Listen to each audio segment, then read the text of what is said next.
보신 것처럼 윤상현 의원까지 특검에 들어가선 윤석열 전 대통령으로부터 공천 관련 전화를 받았다고 인정했습니다. 특검이 공천 개입 의혹을 입증할 진술을 확보했다는 분석이 나오는데 법조팀 박현주 기자와 좀 더 짚어보겠습니다. 자, 박 기자.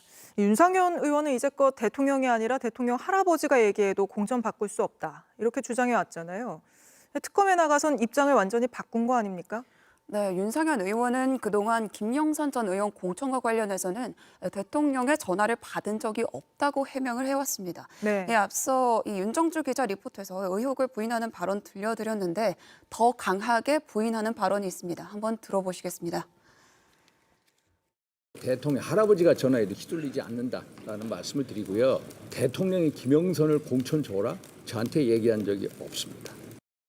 네, 그런데 특검 조사에서 이 기존 본인의 입장을 완전히 바꿨습니다. 네. 이 장제원 당시 당선인 비서실장이 2022년 5월 9일 하루 이틀 전에 전화가 와서 당선인의 뜻이라며 김영선 전 의원의 공천을 부탁했다고 진술을 한 겁니다. 네. 윤 전 대통령과 직접 통화한 사실도 털어놨는데 일단 이 5월 9일로 추정되는 시점입니다.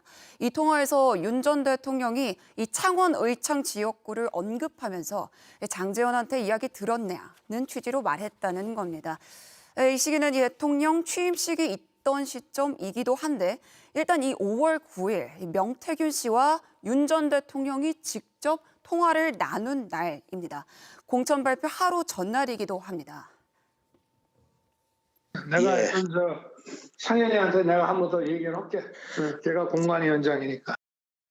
네, 그리고 나서 이 녹취에 나온 대로 실제 윤 전 대통령과 윤 의원의 통화가 이뤄진 겁니다. 네. 그리고 다음 날인 이 5월 10일에 김영선 전 의원의 전략 공천이 확정됐습니다.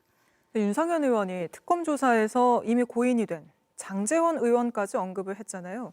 그 이유는 뭐라고 봐야 할까요? 그렇습니다. 윤상현 의원은 당선인의 직접적 지시를 받아서 네. 정당한 공천을 방해했다는 업무방해 혐의를 받고 있습니다. 윤상현 의원의 진술을 하나씩 따져보면 일단 구체적인 내용은 윤석열 전 대통령이 아닌 장제원 전 의원으로부터 내용을 전달받았다는 것이고요. 이후 윤 전 대통령이 전화를 했지만 이 공천을 본격적으로 논의한 게 아니라 장제원 얘기는 들었다는 정도의 말만 들었다는 주장입니다. 그리고 공천회의 등 공식 석상에선 당선인의 지시를 받은 바도 또 논의된 바도 없다는 것이고요. 특검으로선 사망한 장 의원에게 구체적인 내용을 확인하기가 힘들기 때문에 윤상현 의원은 이런 발언들을 통해서 자신과 윤 전 대통령과 직접적 연관성이 없다고 부인하려는 것으로 볼 수 있습니다. 네.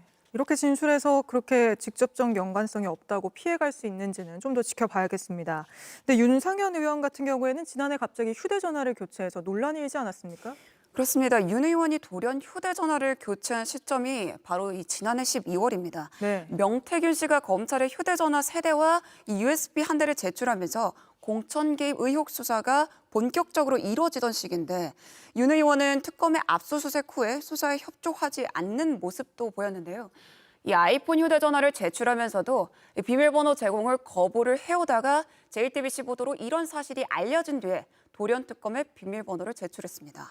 특검은 이미 압수수색 영장에 적시한 것처럼 윤석열 전 대통령 부부를 공천 개입, 그러니까 업무방해죄의 피의자로 보고 있지 않습니까? 그렇습니다. 특검은 윤 전 대통령 부부가 2022년 지방선거 때 이 여러 인사들의 공천에 개입했다고 보고 이를 영장에 적셨습니다. 오늘 이준석 대표까지 압수수색했죠.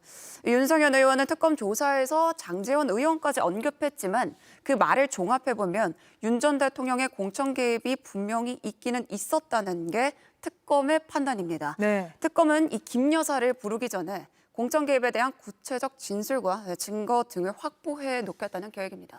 알겠습니다. 박현주 기자는 여기까지 짚어보겠습니다.